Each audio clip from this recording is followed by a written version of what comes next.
Hello, everyone, and welcome to our 2020-2021 Impact Report launch. For those who don't know me, my name is Brad Park, and I'm the President and CEO of United Way, Hilton, and Hamilton. It's my absolute pleasure to be here with you today with some of our strongest and most dedicated community leaders who have once again stepped up to show their local love. This year has been challenging to say the least, but today's a celebration, a recognition of the power of our community, pulling together in a time of great need. Before we move into an Indigenous performance by a local supported agency, Grandmother's Voice, let's take a moment to acknowledge the land on which we work. We're situated upon the traditional territories of Erie, Neutral, Huron-Wendat, the Mississaugas of the Credit First Nation, and the Haudenosaunee Six Nations. The territory is mutually covered by the Dish with One Spoon Wampum Belt Covenant, an agreement between the Iroquois Confederacy and the Ojibwe and other allied nations to peaceably share and care for the resources around the Great Lakes. This land is home to many Indigenous peoples today, and we are grateful to live, work, and play in the spirit of the Dish with One Spoon. It's important to recognize the toll that colonization has had on generations of families within these territories and beyond our colonial borders. It's important to remember that in order to decolonize our institutions and our minds, we must be truthful when we speak of the past.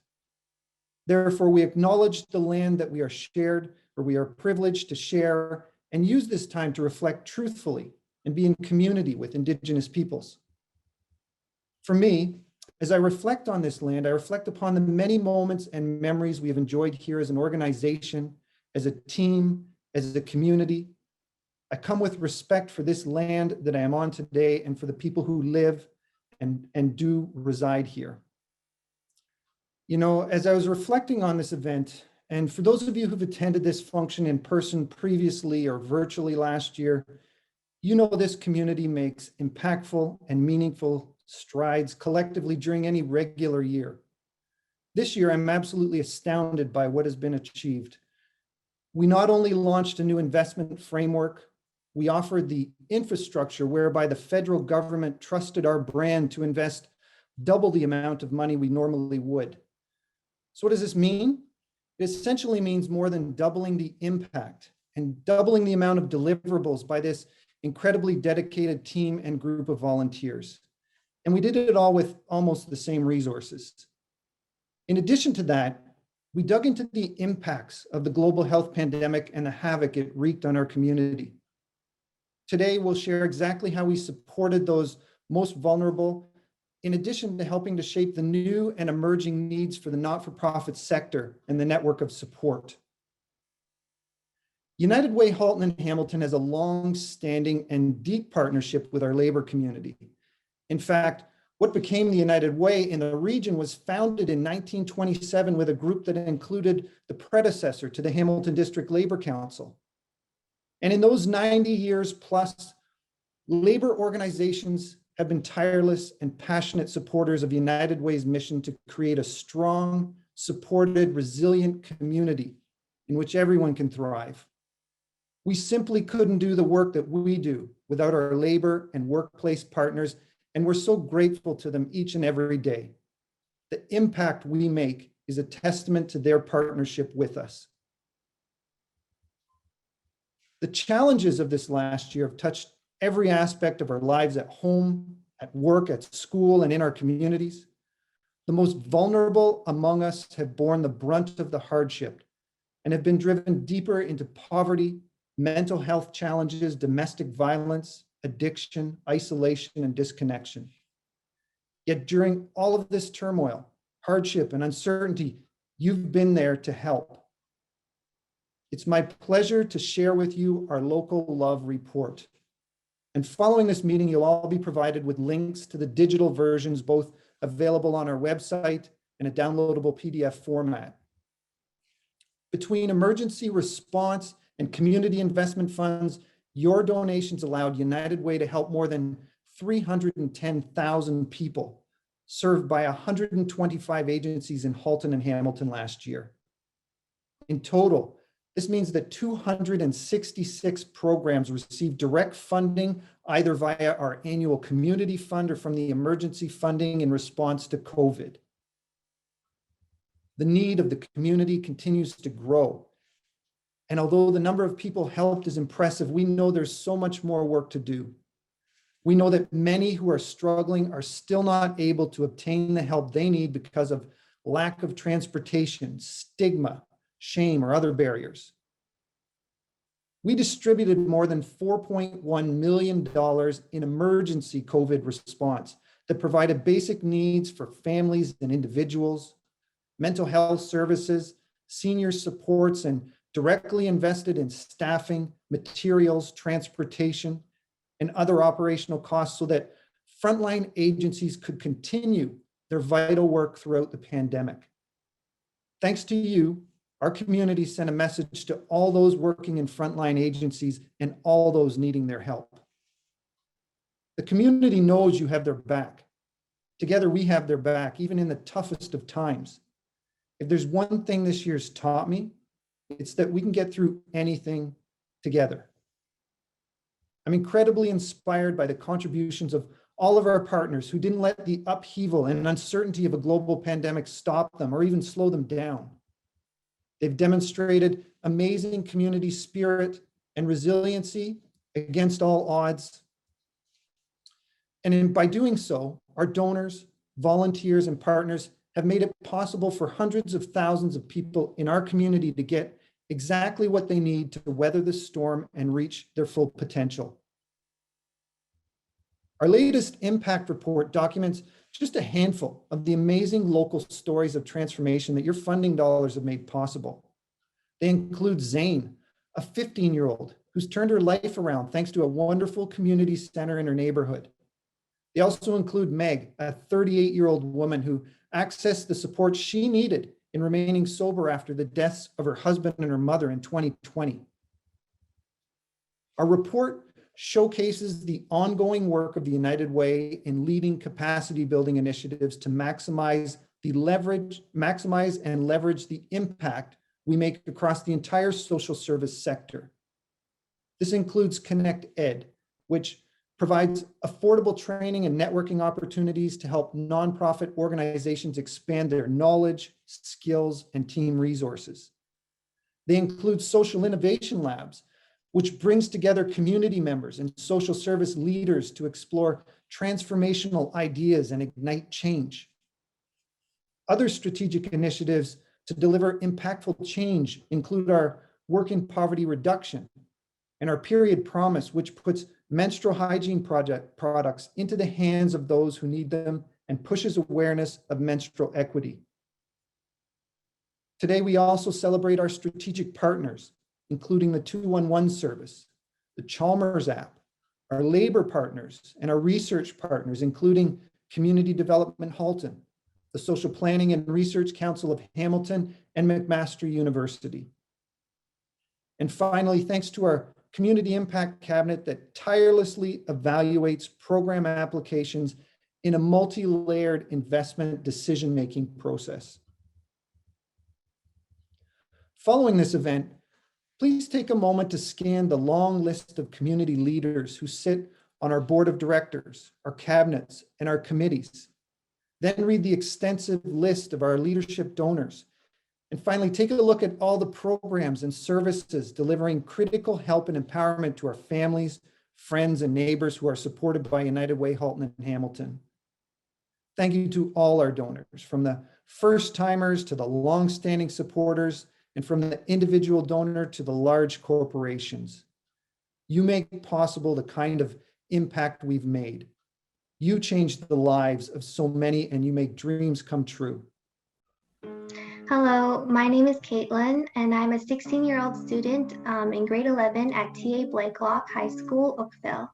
I would not have been able to continue learning music if it wasn't for Art House, because my mom is a single parent She is unable to work because of her disability, so she has to raise my sister and I on her own, and we wouldn't be able to afford all of the lessons and all of the rehearsals needed for music if it wasn't for art house. Through music, I am able to express myself better. I have difficulties expressing emotions, so I learned that I can find other ways to express my emotions through music. Playing any piece or fooling around with instruments can make me really happy, even when I'm having a bad day.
Thank you, Caitlin. That was beautiful.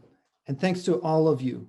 Local programs like this one helps youth in our community to be their best, helps them to feel belonging, and challenges them to learn. And a quick shout out to Mr. Don Pangman, who's the executive director at Art House. I believe it's your birthday, Don, so happy birthday. I'd now like to introduce Brenda DeLauder, our Vice President of Marketing and Communications at United Way, and she's going to help moderate today's panel discussion. Brenda, over to you. Thank you, Brad. We are so happy to welcome our 4 panelists today, and we're going to take a deeper dive into the local community issues and how your investments have helped individuals get the support that they need. I first would like to introduce Leo Johnson. In 2006, Leo was resettled in Canada as a government-assisted refugee after 8 years in refugee camps in West Africa. After a year in Canada, he founded Empowerment Squared as a charitable organization to support newcomer and racialized youth and families through education, information literacy, and mentorship. Leo's work has been recognized for its impact all over the world. He has received the YMCA Peace Medal, Top 75 Immigrants in Canada, World Citizenship Award by the City of Hamilton, McMaster University Global Community Impact Award, and the Afro Global TV 2018 Visionary Award. In 2019, Leo was one of 14 people selected globally as a United Nations Fellow for the International Decade for People of African Descent. It is also my pleasure to introduce Nancy Rumple. As Executive Director at Hilton Food for Thought, Nancy brings her passion for health, wellness, education, and empowerment, combined with 5 years experience as the organization's Director of Communications and Development. With over 15 years nonprofit senior leadership experience in communications, fundraising, training, and development before joining the team, Nancy prides herself on facilitating solid relationships to ensure positive community impact. I am pleased to introduce Michelle Noel. Michelle joined Oak Park Neighborhood Center in 2000 as a parent and volunteer, and was then hired as the executive director. Michelle has diplomas in community work and early childhood learning. She has been a community advocate for the last 35 years in the areas of neighborhood capacity building, family support, poverty issues, tenants' rights, and inclusion. Michelle believes that a community has all the gifts and talents it needs to meet the challenges within that community if people are given the opportunity to connect and contribute. And please let me introduce you to Rosemary Aswani. Rosemary has been working with newcomers to Canada since 2005, when she joined Immigrant Working Center's Employment Services team as an employment counselor. Rosemary is currently the manager of Frontline Settlement Services at the center, a position she has held since 2019. In this role, she oversees and supports a team of settlement counselors working with newcomers to facilitate tailored settlement and integration plans that are anchored in client needs, assets, and competencies. Rosemary has co-authored community-based research reports, developed anti-racism training and resources, and has been a guest lecturer for School of Social Work at both McMaster University and Wilfrid Laurier University. Rosemary is also an avid writer and published author of a children's book, Rain Dance. I now welcome our panelists to join the screen.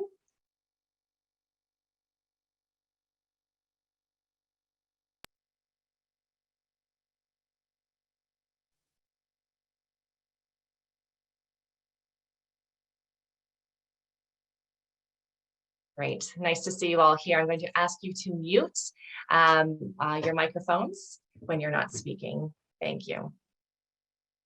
So many of these agencies have received both annual investments from the Community Fund as well as special emergency funding in response to COVID-19. And before we commence, I'd like to offer a trigger warning. I just want to share that our panelists will be sharing stories of the front lines today, which may include some difficult content.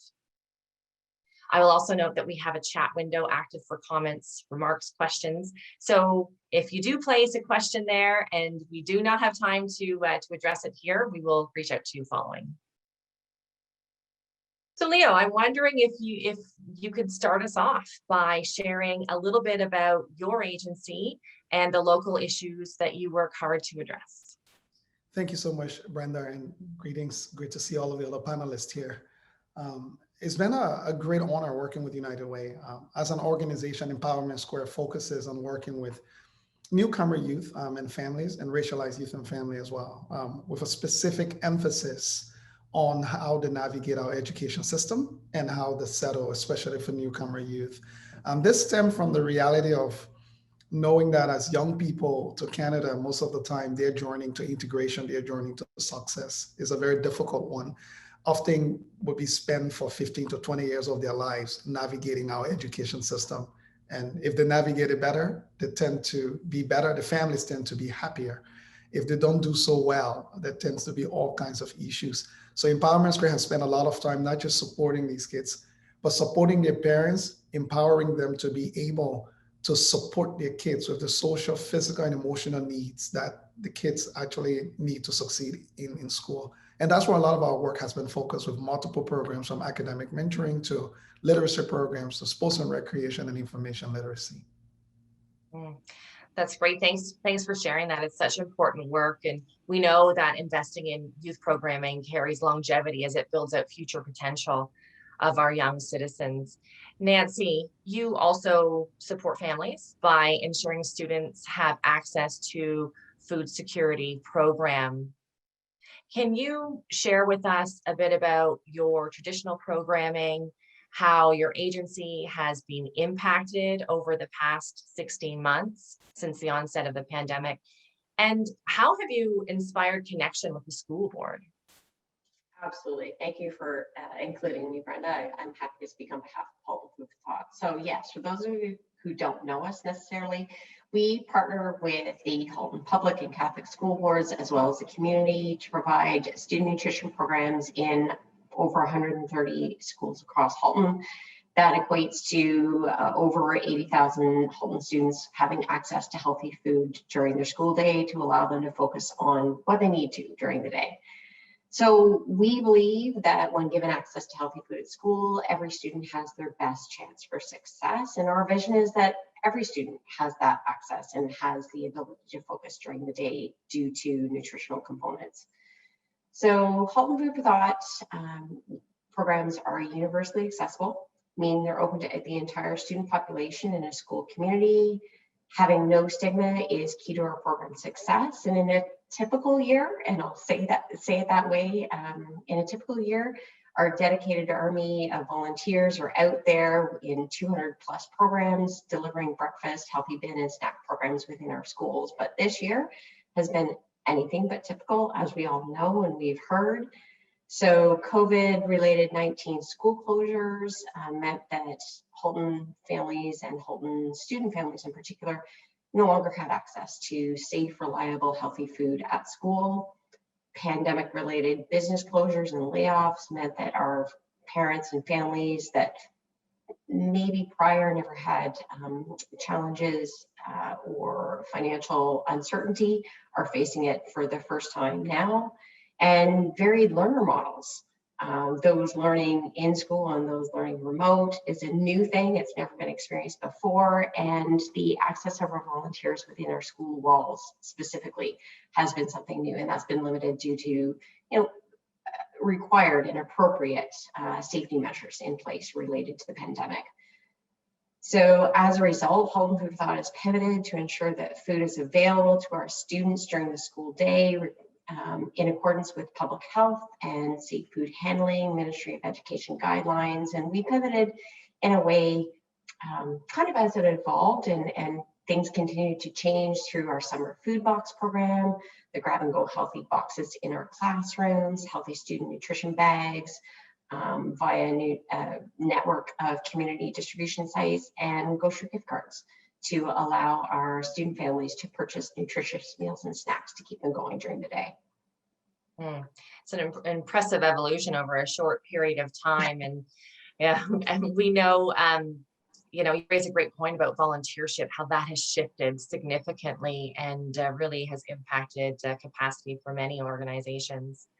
We know that food security and access to healthy food is a basic need. And we also know that at its root, food insecurity, not knowing when you're going to access your next meal, is driven by lack of money to buy food and not due to lack of food itself primarily. Michelle, your center has been involved with helping families access greater financial security, among other supports. Can you tell us a little bit more about the financial empowerment and problem solving program, which we refer to as FEPS, so long term, and how it all came together? Sure. First, I want to apologize for my beagle, who was very, very excited about this impact report. And I had to do a quick exit to let him share his excitement outside. So we have been supported by United Way for many years in our utility payment supports program that helps people living in poverty pay their outstanding utility bills. And through listening to people's struggles, we've discovered a great deal from them on how we can better support them to put more funds in their pockets. We've gained a greater understanding on how the lack of financial literacy or empowerment has a negative impact on the most vulnerable in our community. And we learned a lot from our fellow neighborhood centers across Greater Toronto and the successes that they were having in financial empowerment programs as well.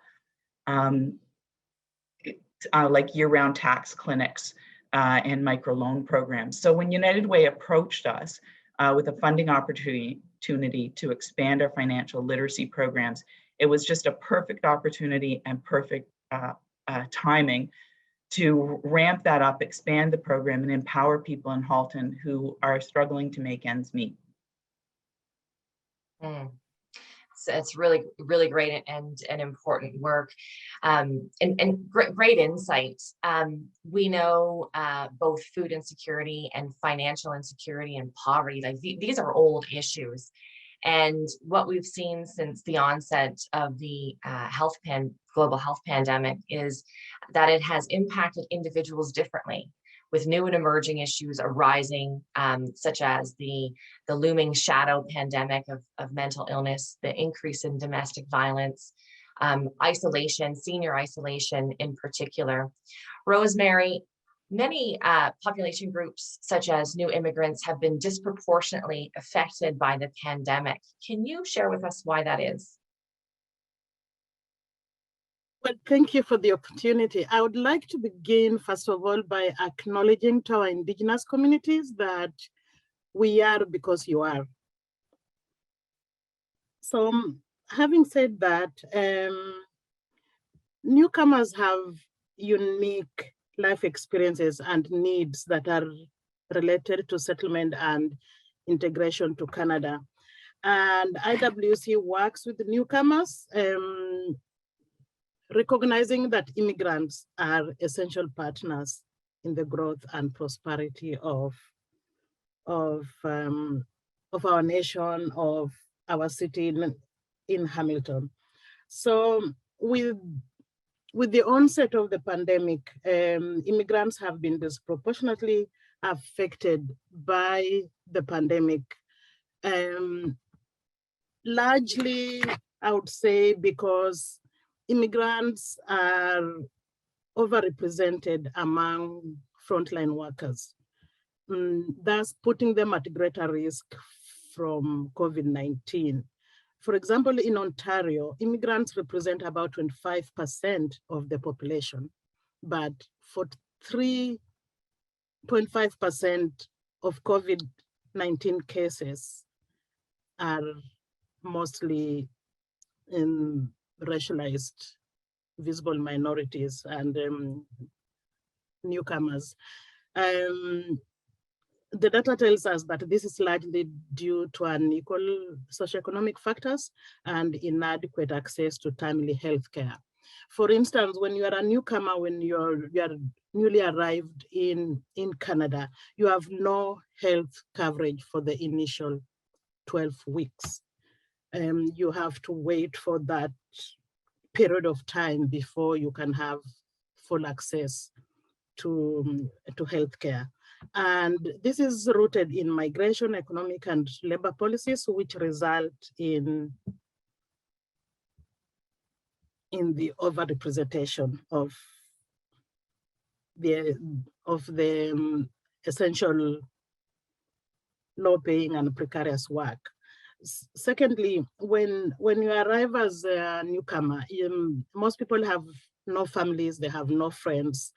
So you are isolated, and in regular times, you are able to access community supports such as Immigrants Working Center or the YMCA or Empowerment Squared to help you navigate the services. But during the pandemic, this was not an option due to the lockdown. And as such, when you are isolated, there is risks that relate to stress, family violence, just poor social support in general, which leads to other health factors like mental health conditions, traumatic stress disorders, depression, and anxiety, and such. In Hamilton,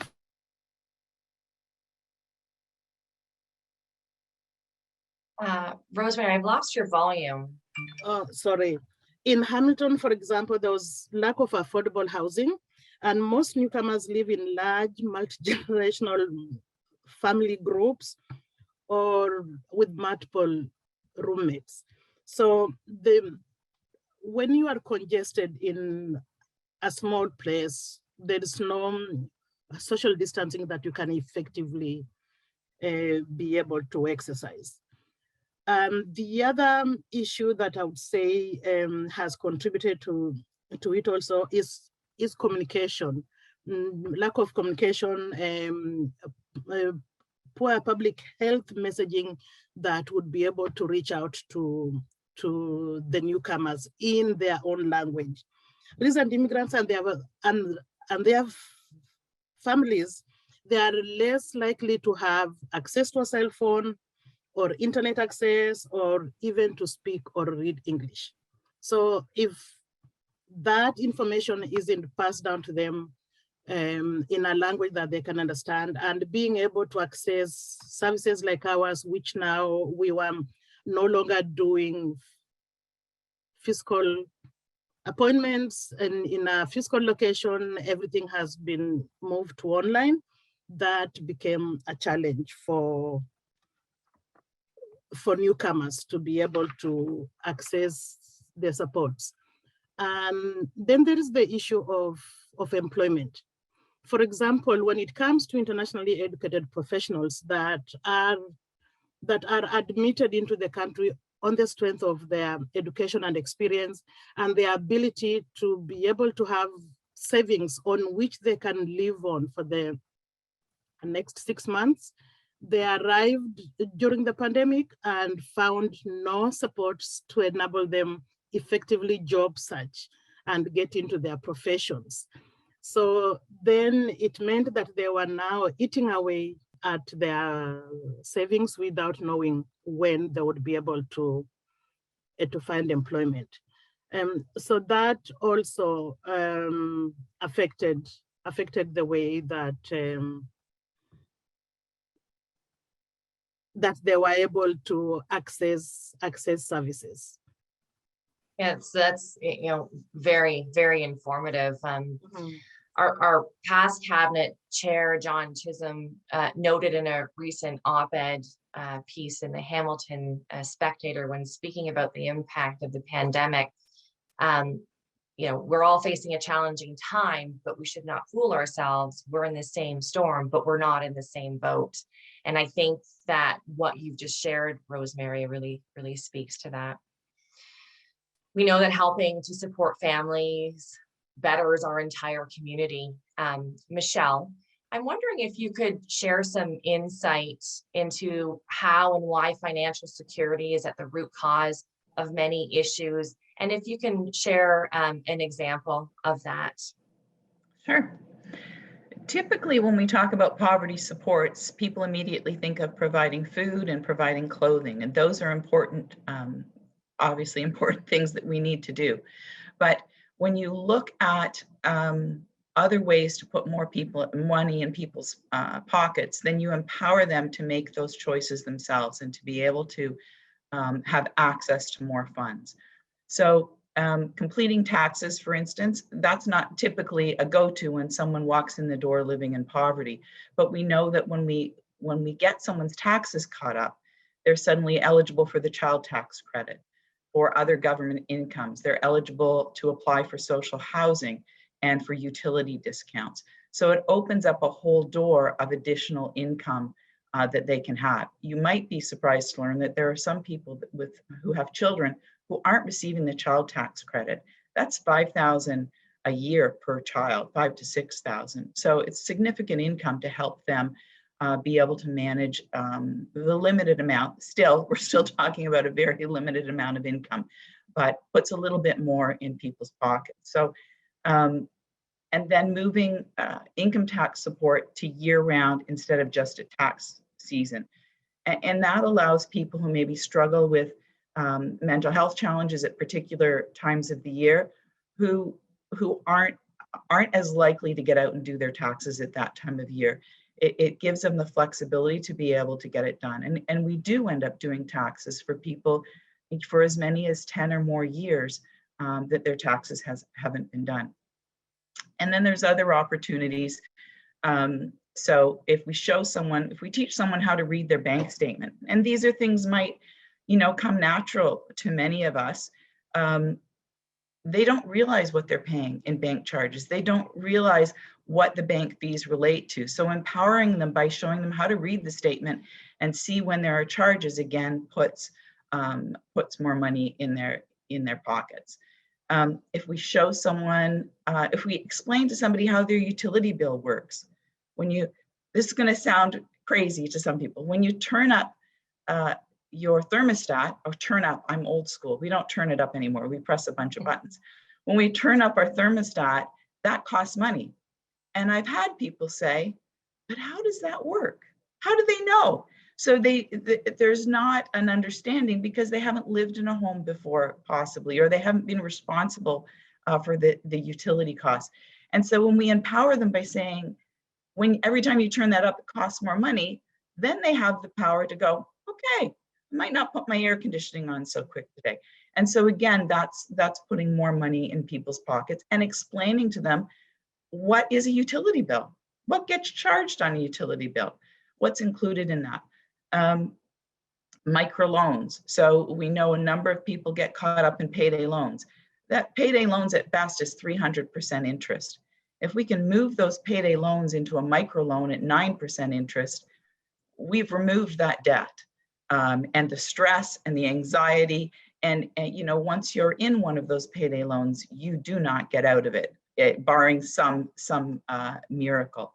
So those are all of these things put more money in someone's pocket, puts them again more in control of their finances. They can make their own choices, their own purchases, and they feel empowered to do that, and hopefully share it with others as well.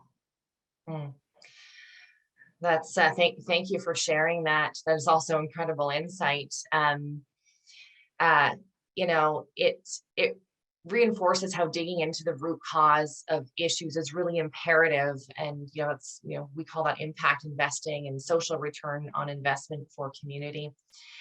Nancy, your agency has had to take a tremendous transformation over the past year with the uncertainty.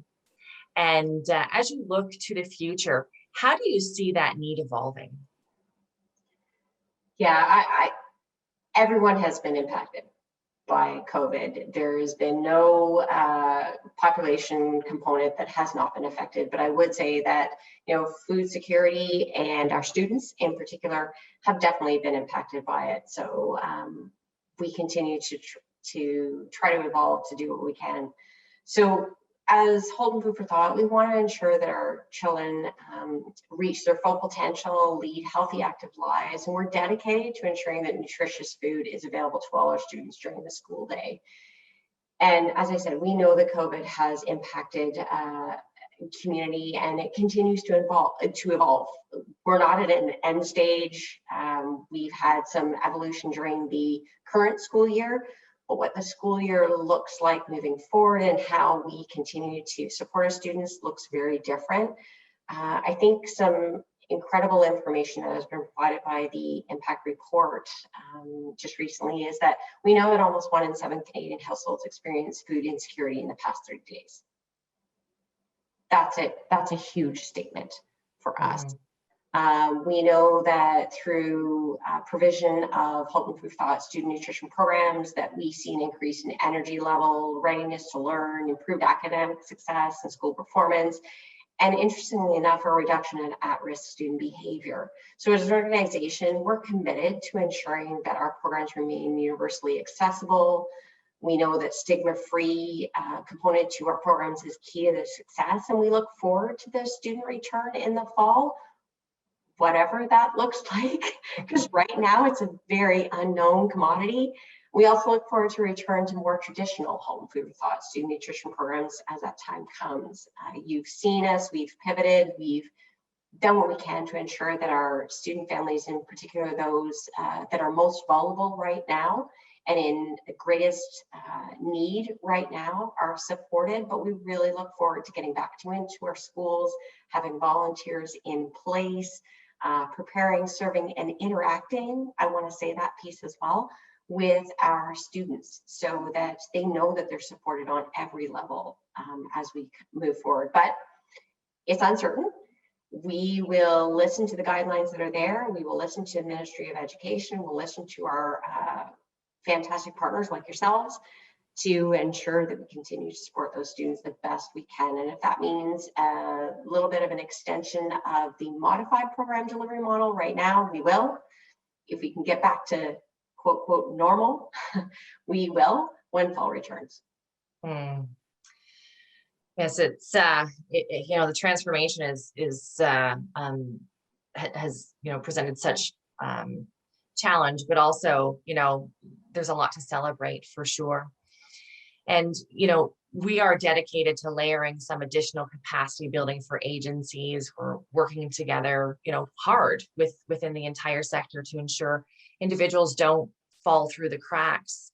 Rosemary, when we talk about supporting the sector and working with so many programs and agencies and ramping up that support in response to COVID-19, can you share how your specific program and interventions made a difference, and how did you go about creating and designing the program?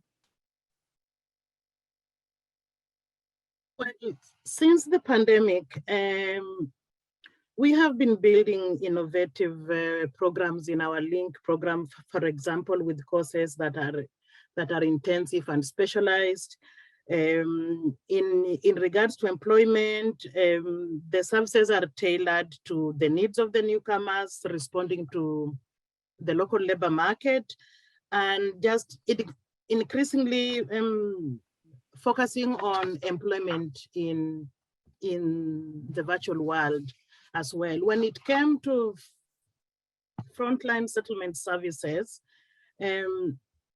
our settlement workers support newcomers to meet their immediate dynamic settlement needs and to be able to build stability during these unstable times through community connection activities, caring for newcomer children, providing such like supports, and just being able to enable our clients to catch up with technology as well.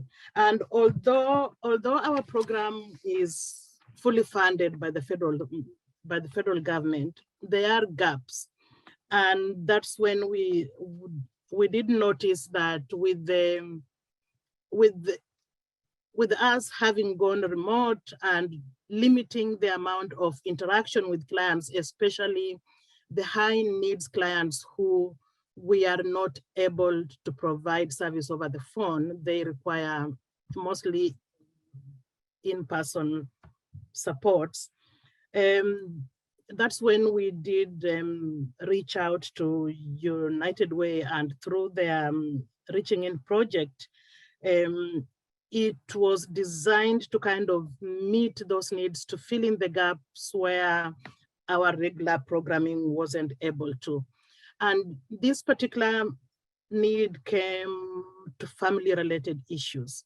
We did notice that most of our clients were coming to us with family concerns, increased domestic violence, increased mental health related issues, and our regular settlement service worker was not equipped to kind of mitigate those factors. So we getting the support that we got enabled us to be able to bring a registered social service worker on board that was able to support the team, the settlement service team, to be able to do more by being able to go into clients' homes, by being able to accompany clients to courts or to respond to any police-related matters, and just to do more advocacy related to domestic violence and navigating services. In regular times, we collaborated with the other agencies that specialized in domestic violence that would come on board on site and be able to meet with our clients, and we would be able to support our clients through interpretation and just being there to support them, letting them know that this is a safe space. But now when it is a service being provided over the phone with an agency that they are not familiar with, that trust, it was just not easy to establish that trust, to be able to have them disclose their issues.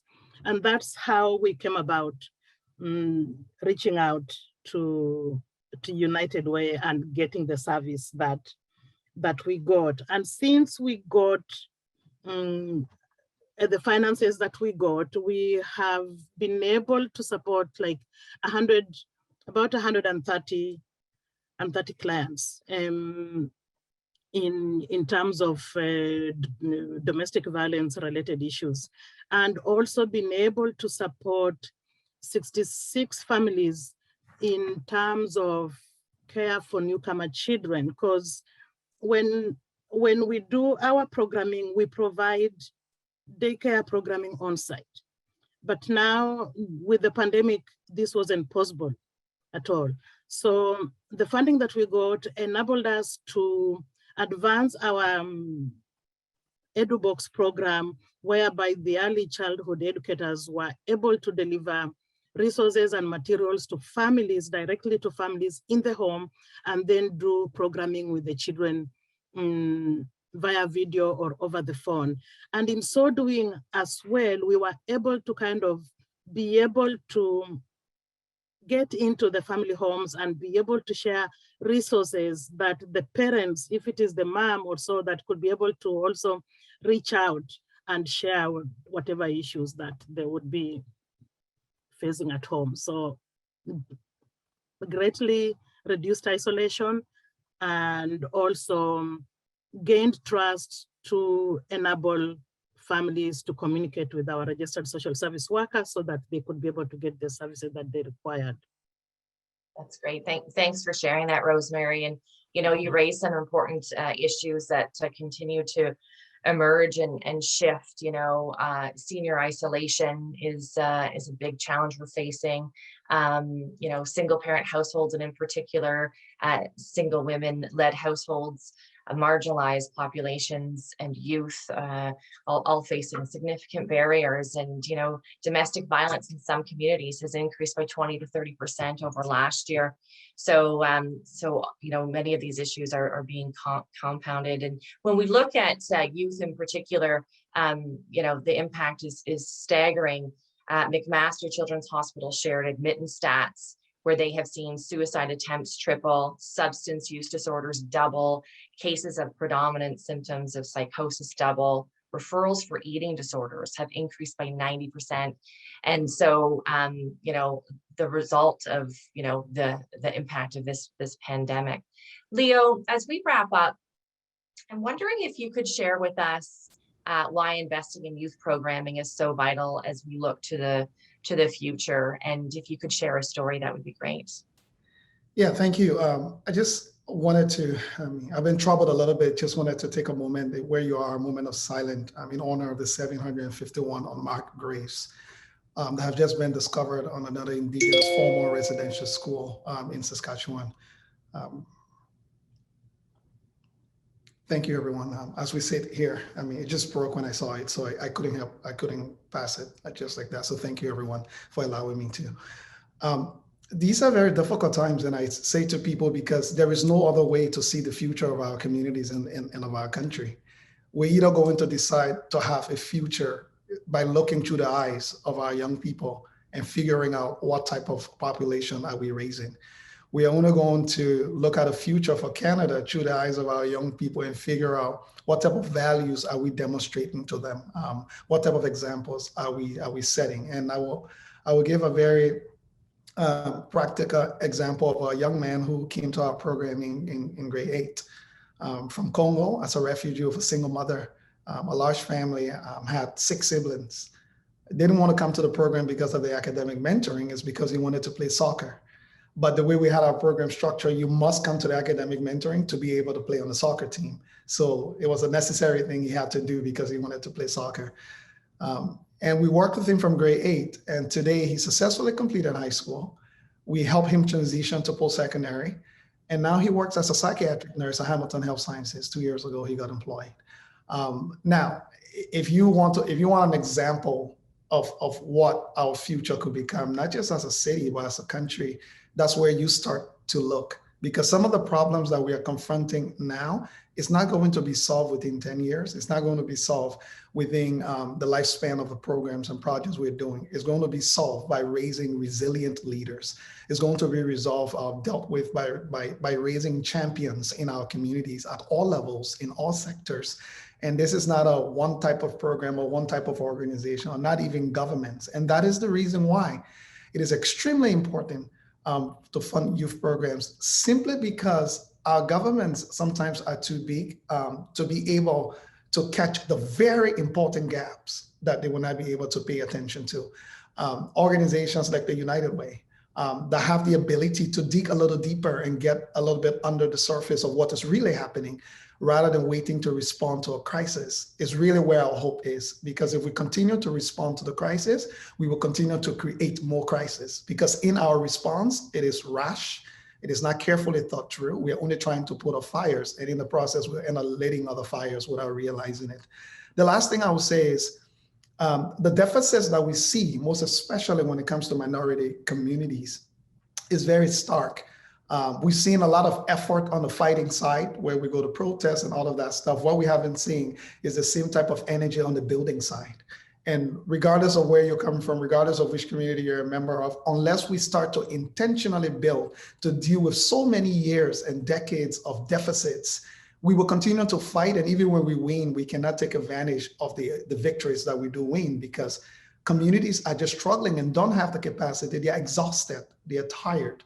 And when we come to young people, if we will frustrate our young people at such an early stage before they even get a chance to hope and aspire that they can be a contributing factor to our communities, that they can help change it, then what's the point of even being here? What's the point of even having a conversation about 10 years down the road when the people on whose shoulders the 10 years down the road depend on don't even have an opportunity to even aspire that they are even a part of our community? I will close by just saying these words to everybody, that being a youth is not a disease. It's not something you can grow out of. You don't turn 18 or 19 or 20 and the issues that you dealt with as a young person just go away because you're an adult. In fact, the issues become more complicated.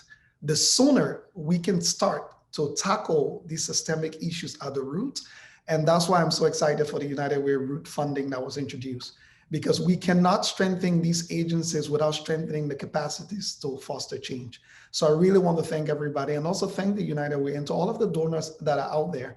There is nothing more important than the decisions that you've made to put your resources to where you've put them. The outcomes are down the streets when you walk into the malls. The outcomes are at the high schools when you see the type of people that are graduating. The outcome at the universities, people who would have never had the opportunity to make it to post-secondary are now making it there, but not just making it there, but breaking the cycle of poverty, not just over their families, but over their communities. Thank you.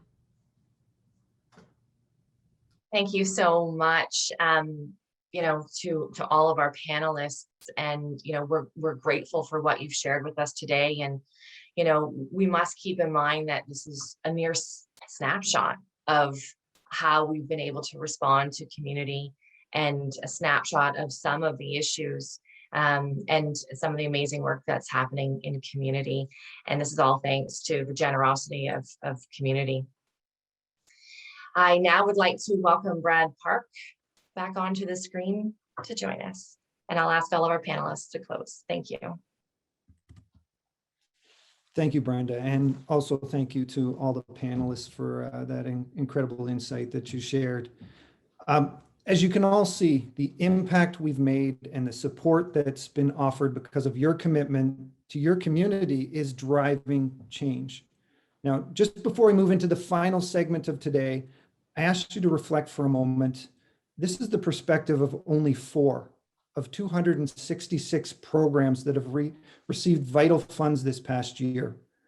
I can't stress enough the importance of this group of programs in its entirety. We call it the network of support, or social safety net. So why is this network so critical? Because usually when individuals come forward for help, they're often accessing multiple programs. And this is because needs are complex, and especially complex as we move to recover from this global health pandemic. What we were up against this past year was extraordinary, and what we continue to face in the coming years is going to continue to challenge us all.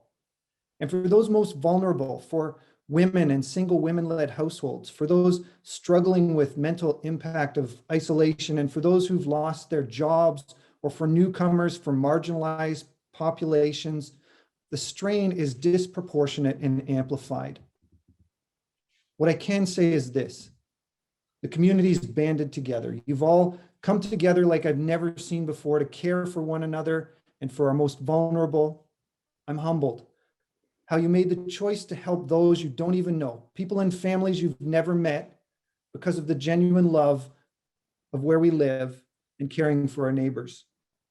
And although it doesn't sufficiently represent my gratitude, all I can say is thank you.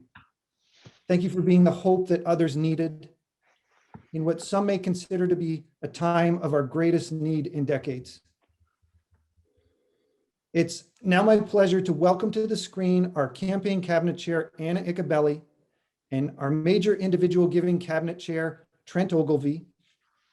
As TD Bank's Senior Vice President of Metro West Region, Anna oversees 170 branches and their banking operations. She's been a United Way supporter for decades, serving as a volunteer on our campaign cabinet for the past 2 years and volunteering in other communities as well. And serving for 25 years as president of Rockwell North America, Trent championed and participated in their United Way workplace campaign.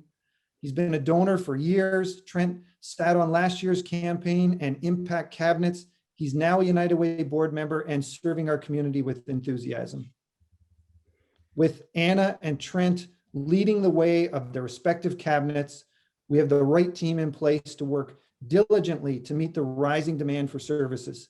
I have the utmost confidence that their passionate support for the work that United Way does will ensure that we can continue to make a deep impact as we work to rebuild our communities. Over to you, Anna. I think I'll go first, Brad, and thank you for that. And hi, everyone. On behalf of myself and our major gifts cabinet, I really want to thank you for attending today's impact report launch. You know, leadership donors really change lives. But it occurs to me sometimes that not everybody knows what a leadership gift is. Any donation of $1,200 or more is considered a leadership gift. And those donations, they inspire others. They create hope through their generosity. You know, as we face challenging social issues and the complexities of coming out of the pandemic, these leadership gifts are really game changers. The devastating effects of COVID-19 are impacting everyone. They're upending lives of our neighbors that now need support.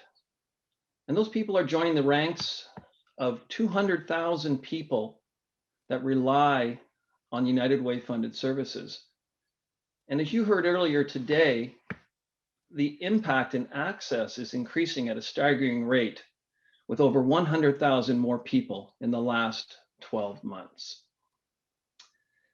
Leaders really leave their mark on Hamilton and Halton by enabling lasting change. So we are internally grateful for those that are able to donate at the bronze, silver, gold, platinum, and philanthropic leadership levels. Please take a moment to read the impact report, look at the list of names of our major donors. They are truly community heroes.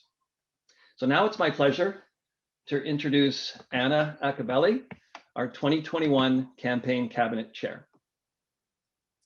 Great. Thank you so much, Trent. And thank you all for being here today to celebrate the community work your United Way donations facilitate and empower each day. As a result of the COVID-19 global pandemic, the gap between those who live in need every day and those who do not only deepened, pushing the vulnerable and those facing systematic barriers closer to the edge of crisis. They now struggle with the effects of this crisis, facing unemployment, food insecurity, and mental health issues. The demand for help has risen dramatically as those on the front line work tirelessly to meet the needs of those in our community who need support. The United Way COVID-19 response over the past year has been impactful, but there is so much more work that needs to be done. Our collective action and commitment answered the call in this most difficult year. As we move forward into recovery and rebuilding, your United Way will lead the way in ensuring the critical programs, services, and supports are in place, and that the local not-for-profit sector emerges more stronger, more capable, and more empowered than ever before. Our campaign cabinet is energized and excited by the year that lies ahead, and it is also relentless about raising the funds that will all allow our community to recover and rebuild. So thank you again for joining us today. We know we can count on all of you. Enjoy your afternoon, and thank you so much.